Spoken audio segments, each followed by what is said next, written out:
In an Australian first, the South Australian Government has appointed an Assistant Minister for Autism.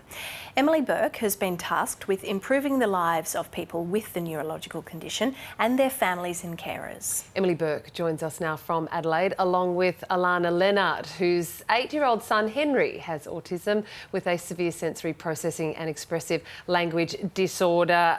Emily and Alana, thank you so much for your time this morning. Thank you for having us. Thank you. Emily, if I just could begin with you. You are South Australia's first Assistant Minister for Autism. Why did Labor decide to create this role, and what is the objective of the portfolio?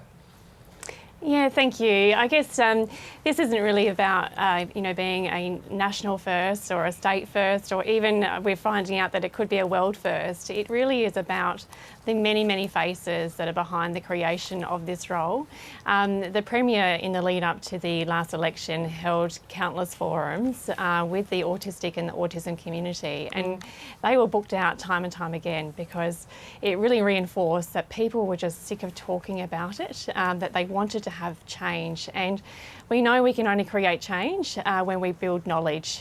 So that's exactly what we're going to do by the creation not only of this role, but of what we're going to do in our policy settings as well. So we are going to go out and put a pillar of knowledge in every primary school, public primary school across South Australia, with the creation of an autism inclusion teacher, and that will start as of next year. Because if we want to make that change for all children to be included in the classroom, we need to give our teachers the best tools and the knowledge that they need. Along with this, Emily, you'll establish an autism advisory education group. What will that function be, and what do you hope to be achieved with that, and how will that group be arranged?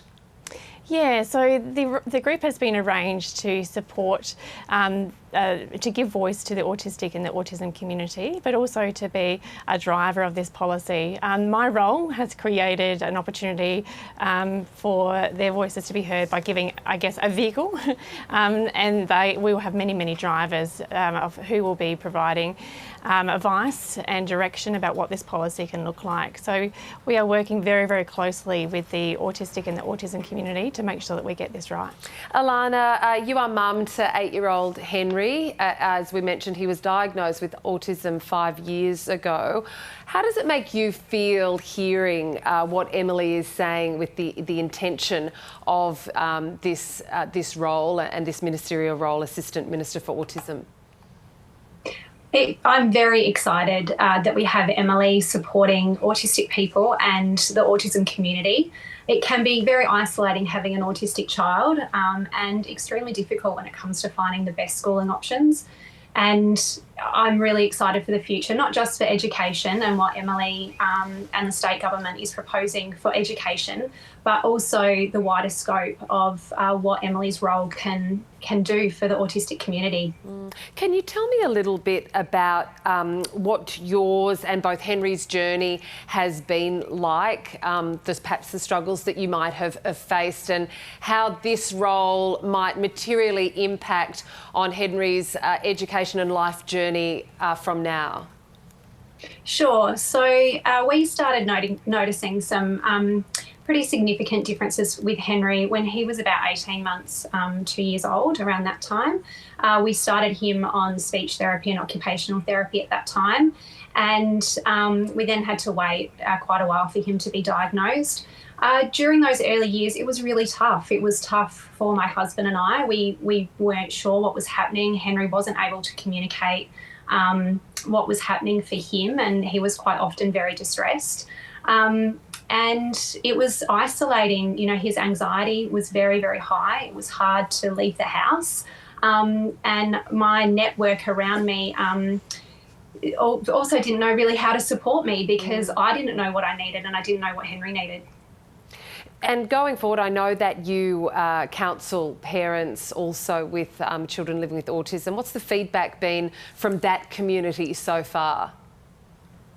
Generally, people are very excited about it. Parents are excited about the opportunity for change and to have a voice. And I think that's where Emily and the government have been very respectful in having forums and including as many voices as possible.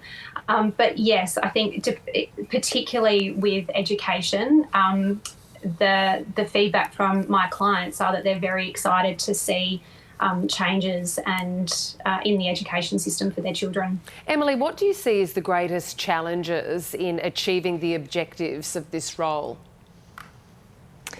Well, obviously there is a very broad spectrum of both adults and younger people with autism or involved in the that are autistic.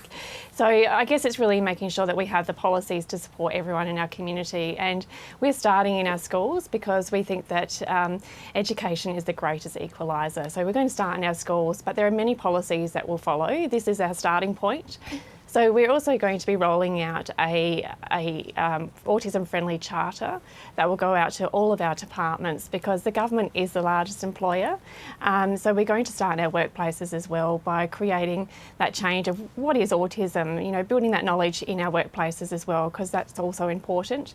So, I mean, this is, you know, we're starting this next year. This is a first. So I actually think there's an opportunity here for us to be looking, for other places to be looking to us and thinking, if they can do this, why can't other states as well? You mentioned there that this is just the starting plank, if you like, and you're rolling it out into office places, etc. So this could eventually expand to care for, or not care for, but incorporate adults living with autism? Yeah, that's right. So we want people in their workplaces to also feel included. So we're trying to spread that knowledge as far as we can, and that's why we're also rolling out that charter across our workplaces. And, you know, I think Alana once said to me that her son Henry, you know, every day he engages in a world that isn't built for people that are autistic. And I think that's a really powerful message that we have a chance now to change that by creating that knowledge, because I know I keep coming back to this, but we can't create change unless we really do build knowledge about what autism is. There seems to be in the autism community a huge engagement and welcoming of this appointment. But does it mean that the focus on this area might mean a reduced focus on other areas, other disability areas? Or do you see it more as an opportunity to expand into those areas? Well, we know that people that are often diagnosed with autism also have a co-occurring diagnosis, so mental health, anxiety, ADHD. There's a lot of other co-occurring diagnosis with autism. So yes, this is a focus on autism, but when we provide those skills and the knowledge to our teachers and our broader community, we often find that all people will benefit from those skills that we're providing through this new role. And just Alana, ending on a positive note here, for you and your family and those in the community are affected by people with atypical neurological issues such as autism. I mean, is there a real sense of excitement around this and hope? Yes, there is. And as I said before, the scope for Emily's position, I'm looking forward to seeing a really positive change where all autistic people and their families can go out and enjoy every aspect of the community and be celebrated for who they are. Thank you both for joining us. Alana, for sharing your personal journey with Henry, and Emily Burke, thank you very much for your time. We'll watch this with very keen interest. Thank you. Thank you.